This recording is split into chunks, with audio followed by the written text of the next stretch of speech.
Yeah, maybe one day you'll awake, or maybe you're already awoken, but don't run away from the truth. We need the truth. Don't run away from the truth.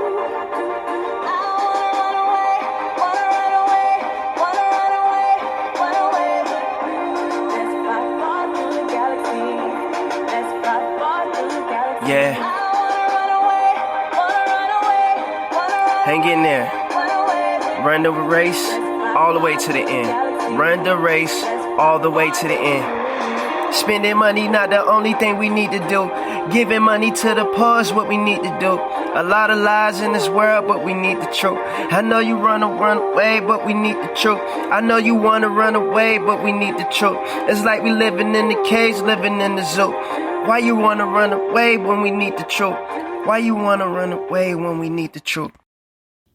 All right, welcome, Real TV. This is Michael Israel here. We're gonna try to keep this one short because I know a lot of people are out busy and ready to pop those fireworks that they don't know nothing about.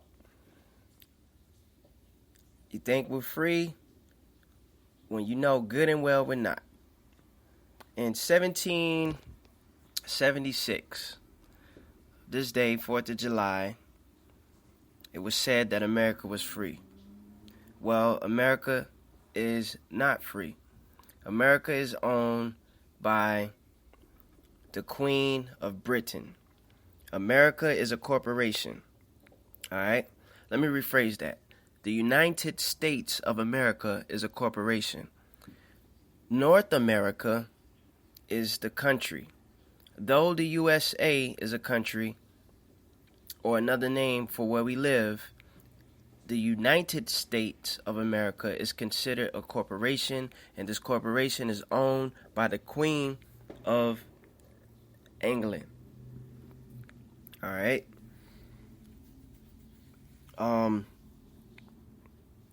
Another reason why we are not free, in layman terms, before I break it down to my people, black people. Also, shalom, by the way. Pardon me on that. Shalom. But just in general, overall, to all my righteous who are listening right now, the reason why we are not free is because we all have a birth certificate. All right? What this birth certificate means is this. We are under what you call a UCC, Universal Commercial Code. The Universal Commercial Code is the law of the sea. All right? Hear me out. This is where all international laws take place, including the United States of America. Excuse me, I just had some pistachio. All right? So, this is how it works. When a ship is at sea, the ship has goods, right? When the ship goes to a dock and it sits in a dock, it is at its berth, right? All right. So when a captain of the sea goes to the ship for transferring into international waters, wherever the ship goes and it stops at land, in this dock, it is considered at berth. This captain goes to the ship and it says to the owner of this ship, "Where is your manifest? I need to see your manifest. I need to see the goods that are on this ship." Your manifest presents the goods that are on the ship. It includes the value of the goods that are on the ship, right? So without this manifest, you cannot get to this port. You have to present your manifest. With that being said, when we are born, we come out of our mother's womb at birth.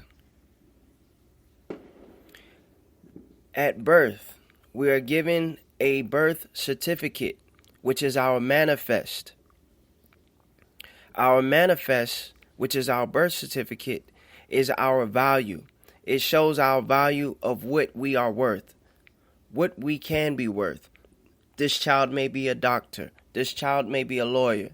This child may be an inventor. This child may become a Nobel Prize winner. So we are valued.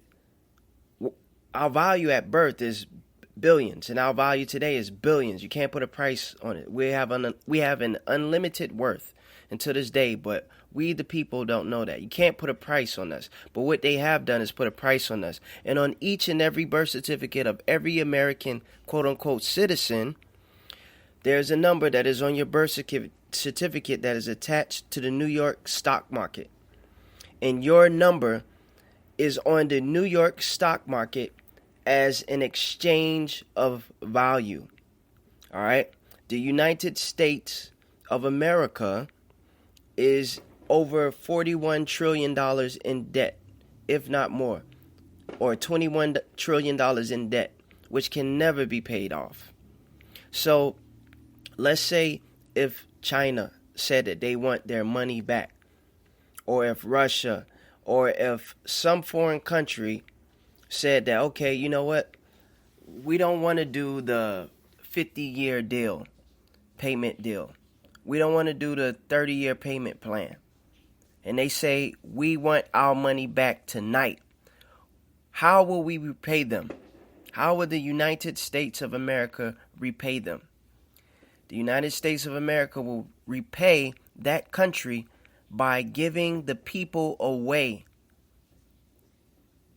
We will be given away to other countries if this was the case, because we are of value, and human energy is the most prized possession in the world. Human energy is worth more than gold, silver, and almost food in a sense. It goes hand in hand with food.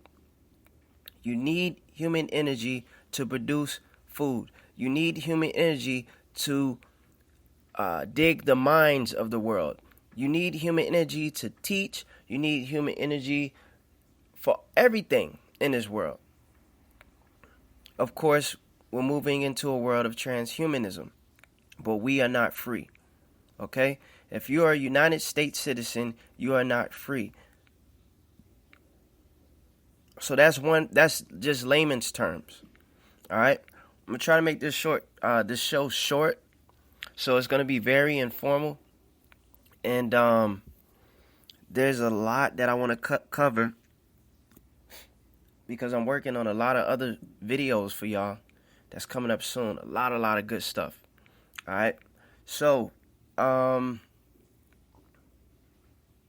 okay.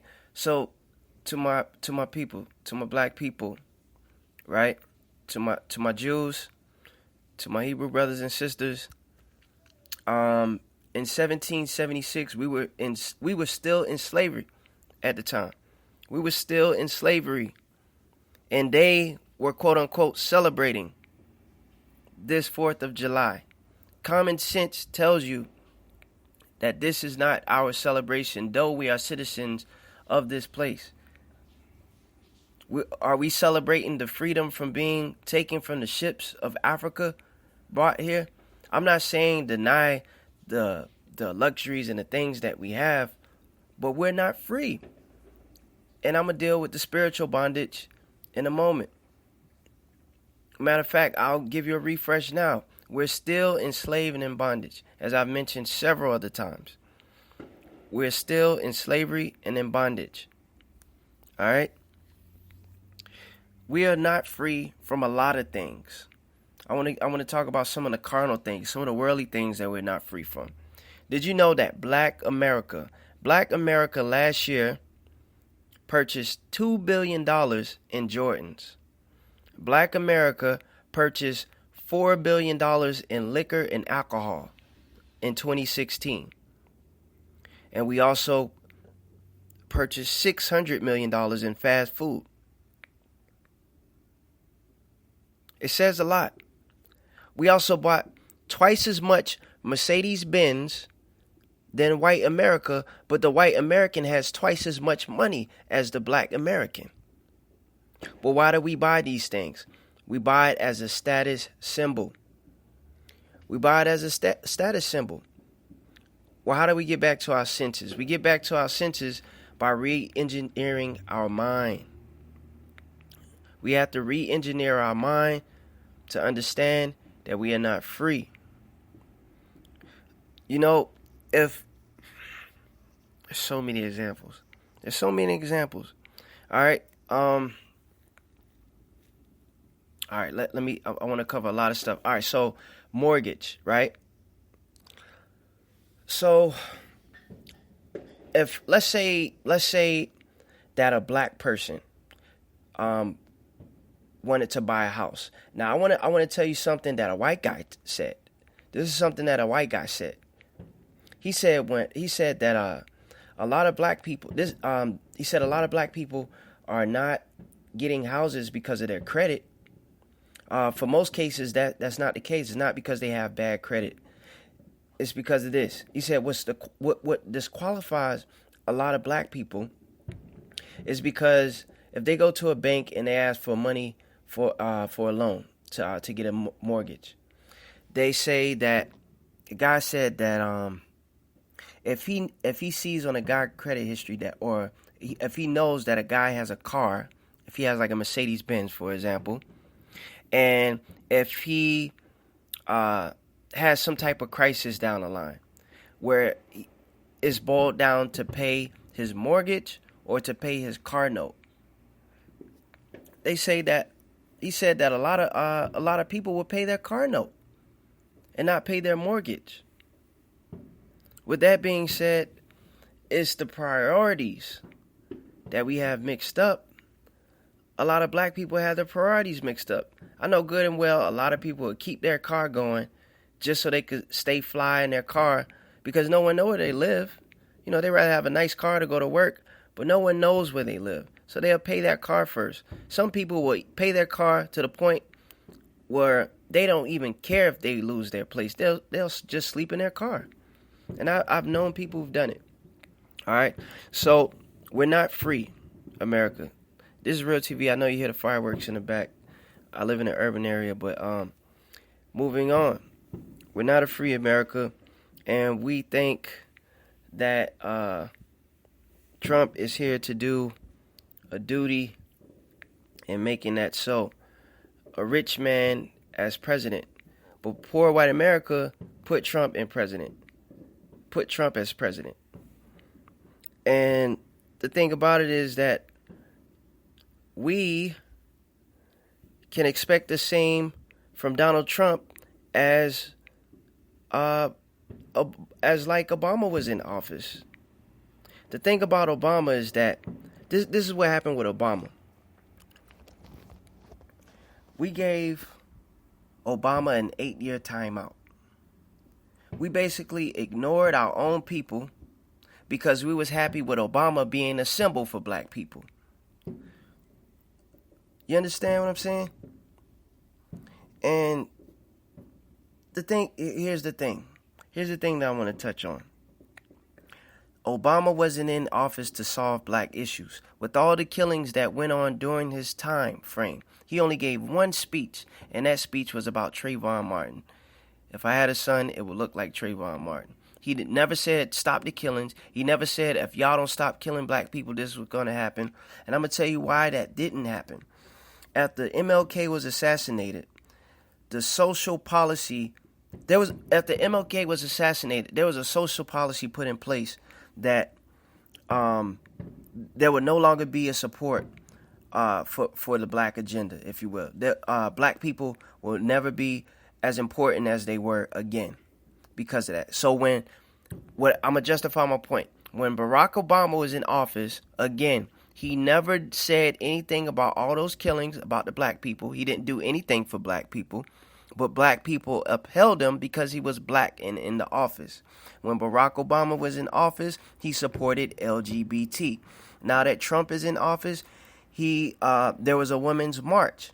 And the thing about it is that the women the women voted against Trump. They voted for Hillary for the majority. And then right after, they had a women's march. And then after the women's march, it was immigrant issues. So what Trump is going to deal with is the women and immigrant issues. So right now, there's no time for blacks. If we didn't do anything under Obama's legislation, we're not going to do anything now. Therefore, we are not free, and we will still be in bondage until the Most High sets us free. All right? That's that. If all across the world, it's happening in the other areas. See, the thing about Africa is this. Africa is rolling out the red carpet for the Chinese. That's what's going on. The Chinese culture, as we know it, is overpopulated. And what China is doing, China is taking over China's taking over Jamaica. I want to say parts of Jamaica, but China is taking over Jamaica. They're taking over the Caribbean. They're building hotels. They're building schools. Why? Here's the peace deal. China is overpopulated, as we know, again. And what they're doing with these Jamaican leaders, they say, listen, if you give up your land, if you give up the seas, we'll give you this unlimited allotted amount while such and such is in office, right? And as soon as they get out of office, that's it. But only that president or only that mayor or whatever that's in the cities of Jamaica and the Caribbean, they're only getting the peace, caring about their own self-interest and not the people, which Jamaica and the Caribbean, it'll take them 50, 75 years to recover, all because of this political economic decision, right? This is what's going on. There's even a language barrier. There's even a language barrier that's going on in the Republic of South Africa. The original language is not being taught anymore, which is Zulu. Zulu is not being taught anymore in South Africa, and Xhosa is not being taught anymore in the African schools.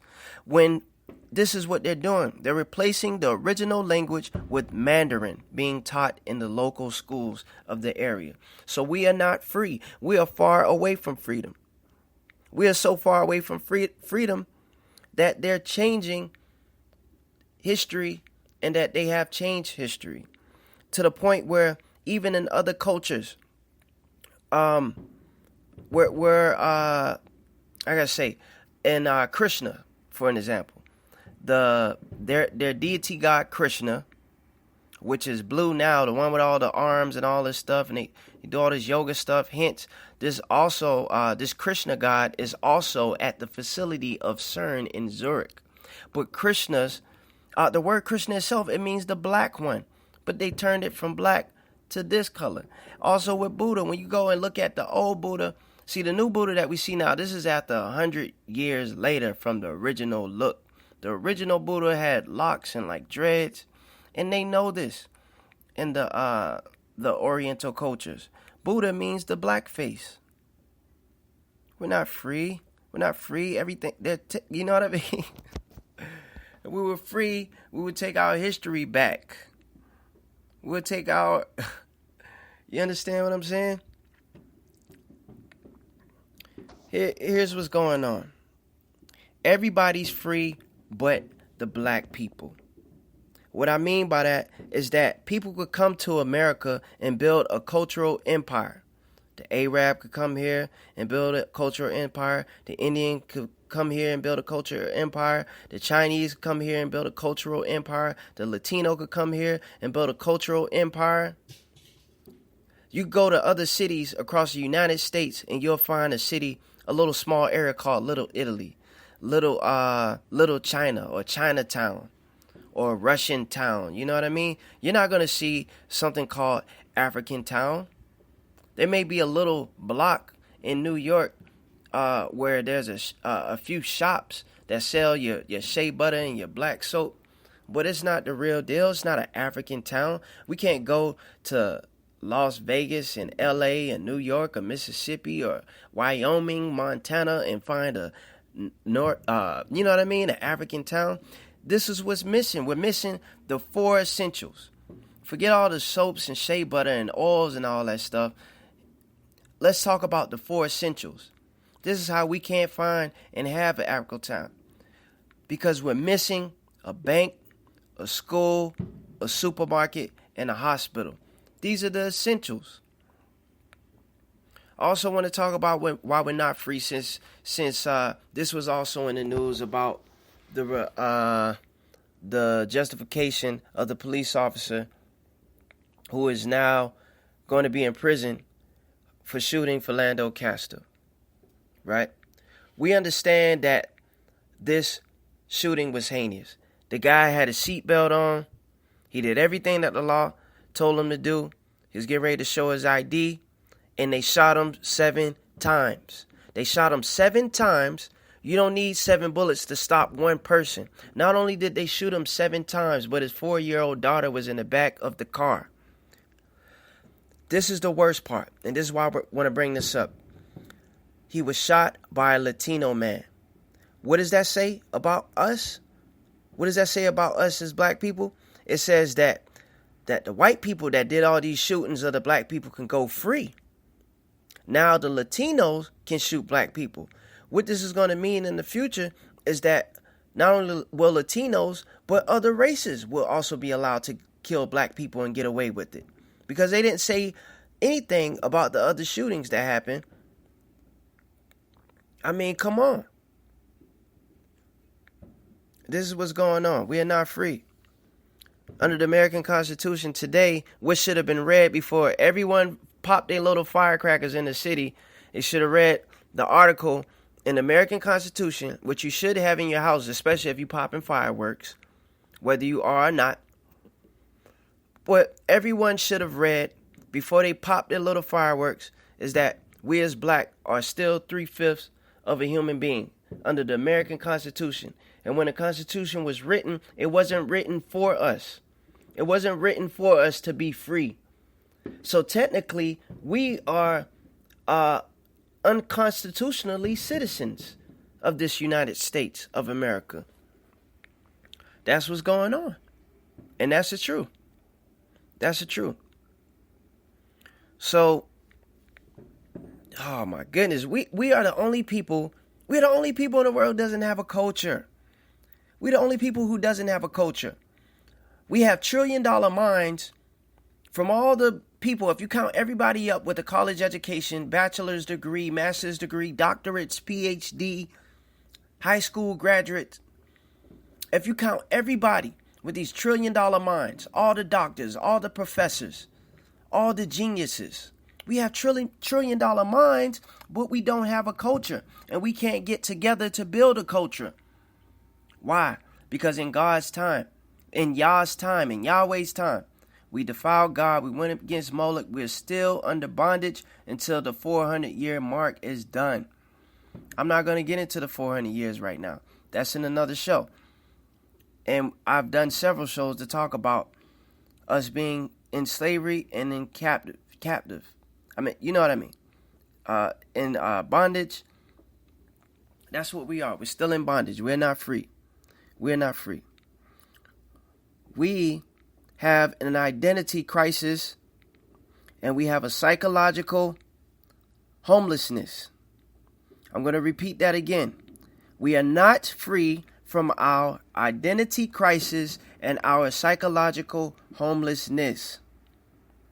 Blacks know that, how can I say? Blacks know that they will fight hard for America.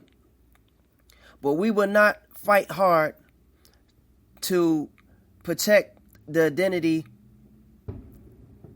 or to find out the identity who we really are.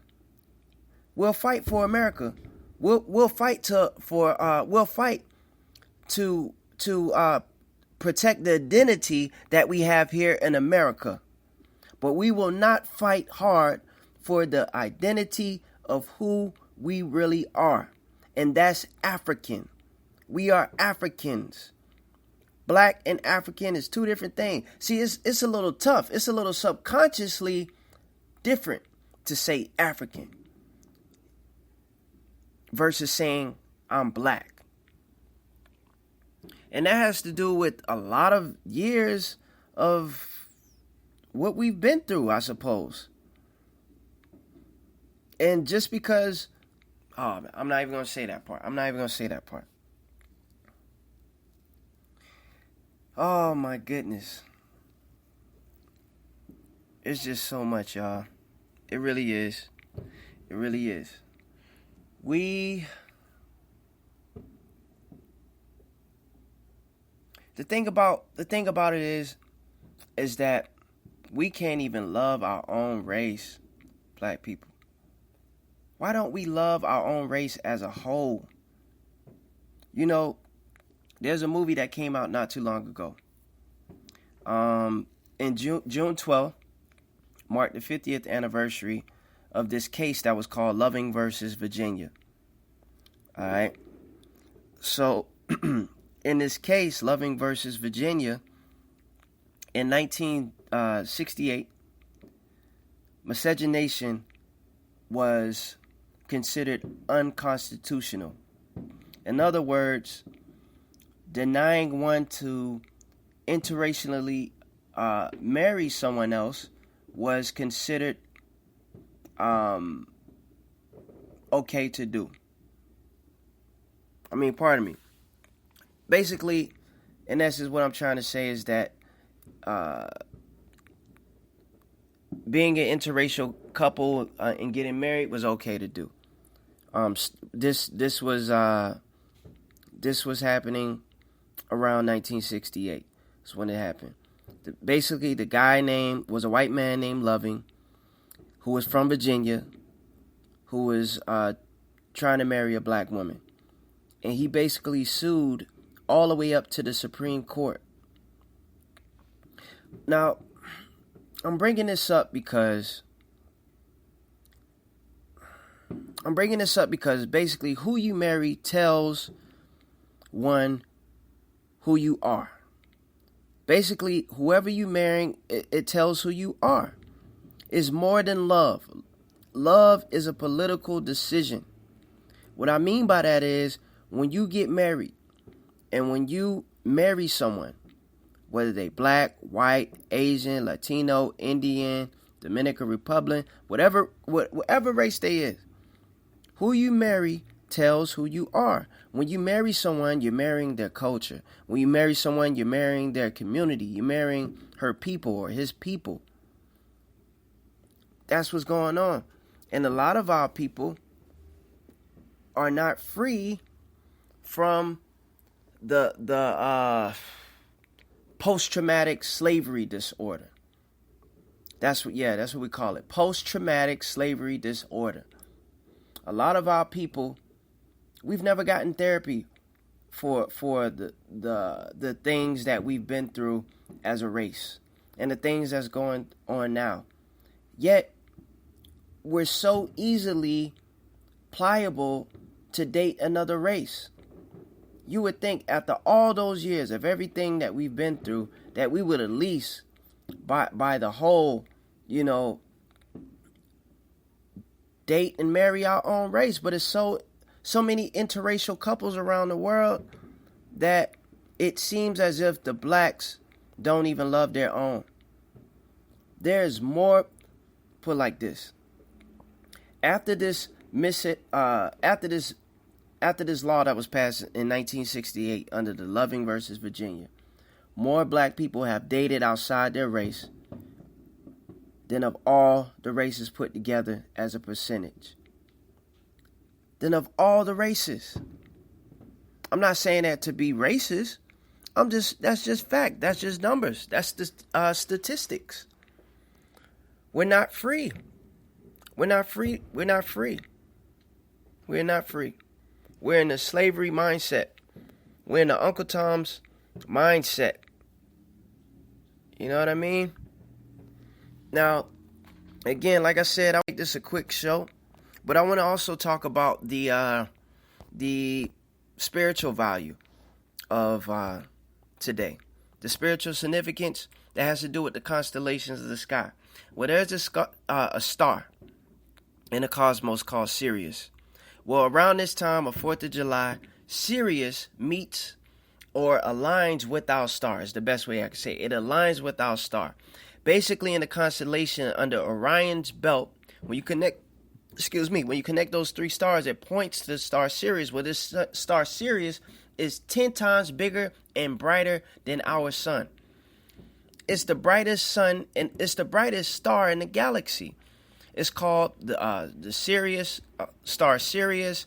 It's called the Eastern Star. It's called the Star of the East. You know, it has many, many names. So many names. You can look it up to do more research. But in essence, this star, check this out. This star is called a dog star, right? D-O-G. It's called a dog star. It has a brightness that is so bright that it illuminates in many different colors. Almost like the colors of the rainbow. But it illuminates from a bright white to a blue color. Hence the red, white, and blue. Red, white, and blue. American flag. They align this. Now, what I'm saying is that this is not just a coincidence. They deal with a lot of numerology, Scientology, and all the ologies. And they get the best of the best minds to help form their agenda to help the world celebrate a paganistic fake holiday that we don't know nothing about and that we shouldn't be celebrating. That's what I wanted to talk about. The Mayans know about this. The ancient Egyptians know about this. That's why when you, like I said, the star is called a dog star. Hence, basically, when this sun aligns